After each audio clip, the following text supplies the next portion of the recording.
Alright guys, welcome back. I'm going to be talking about some of the changes that I've made to Blend, and I'll give you a brief account of the activities that we did on the first day of school in case you missed them. For starters, you'll see that our Blend page has changed. You'll no longer come in to see all the modules. You'll actually just see the information for remote learning. So first and foremost, this link is going to send you straight to our website, our Keeling website, where you're going to see all of the campus expectations for instruction, student expectations, tech support, our daily schedule, some wellness info, some contact information, and some frequently asked questions. When you click on our schedule, that's going to open up the schedule that is linked on that remote learning page I just showed you. And this gives you an idea of what the classes are going to be like until we go back to school. Monday will always be a day for rallies. It'll be the Welcome Back campus rally, and that starts at 9 a.m. But Tuesday through Thursday, you'll come back into the school day starting at 9 a.m. Okay, then on Fridays, you'll see that these are for core and LOT only. LOT stands for languages other than English. So Fridays, you're Get It Done day, where you're not going to be getting anything new, but you're going to be working collaboratively or independently to complete assignments. So you'll see that if you need to talk to me for office hours, I've got a whole slot scheduled out for you guys at 1:45 to 3:15, and I'll be digitally present for you guys. So if you need to contact me, you can use Blend, you can use email to get in touch with me. All right, so when you go back to our course page, you'll see that the daily activities have been linked here. When you click on this, it's going to take you to the 5th 6 weeks module. We were in the middle of the 5th 6 weeks, so I just kind of went back and added here rather than making a whole new module for us.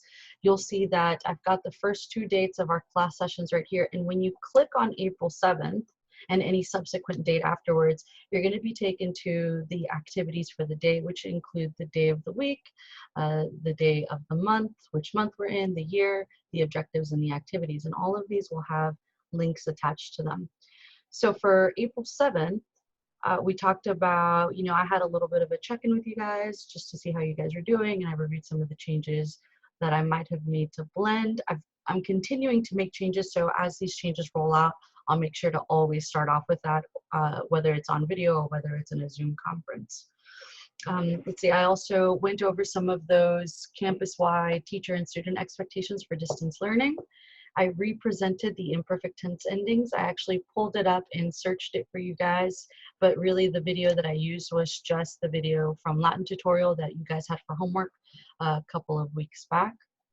So the main topic, I'm going to present it to y'all really quickly. The main topic that I talked about on April 7th was how to conjugate in the imperfect tense. And so the rules are they're really simple and straightforward, very similar to conjugating in the present tense. To form the imperfect tense, you're going to get your present stem, then you're going to add ba, then you're going to add MST, mistisment. But we can chunk that information into a different format, or we can look at it in a different way to get to the same conclusion. So what do I mean by find your present stem? Well, you're going to look at your infinitive, so it's any verb that ends in an ARE, long ERE, short ERE, or an IRE. Today we're just focusing on the first conjugation, which is ARE. So you're going to take your infinitive, you're going to break off the RE, and then you're going to add your endings bam, bas, bat, bamus, batis, bant.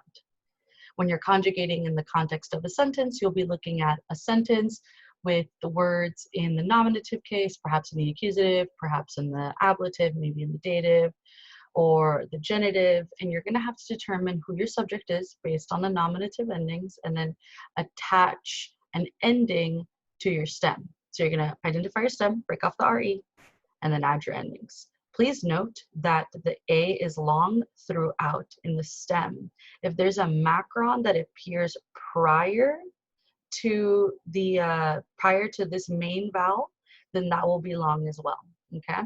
And then finally, there are macrons on the second singular, bas, second plural, batis, and first plural, bamus. All right, that was the main concept that I reviewed today. So going back to the schedule, your task was to break down ARE verbs in the imperfect active tense on Quia. However, I do want you guys to know that there are 2 exceptions to the rules that I just talked about. Okay, dare and starre, or starre and dare, starre to stand and dare to give, do not keep the long mark in its stem. So you're going to say dabam with a short A instead of dabam with a long A. Okay, those are the only two exceptions to this ARU rule that I just talked about. Now here's the link to the Kuya. Okay, when you go, it's going to ask you, when you click on it, it's going to ask you to log in, use your credentials. So if you've forgotten those, send me an email and I'll give those to you. And my only requirement for this Kuya was that you get a 90 or above for credit. Okay, this is how I took attendance for you that day. You had to get a 90 or above because that shows me that you are mastering that concept and you're able to move on to the next one. All right, you guys, that's pretty much it for the day. So if you have any questions or you're confused about a piece of what we did, please let me know, send me an email, or please be sure to bring it up during the next meeting. Okay.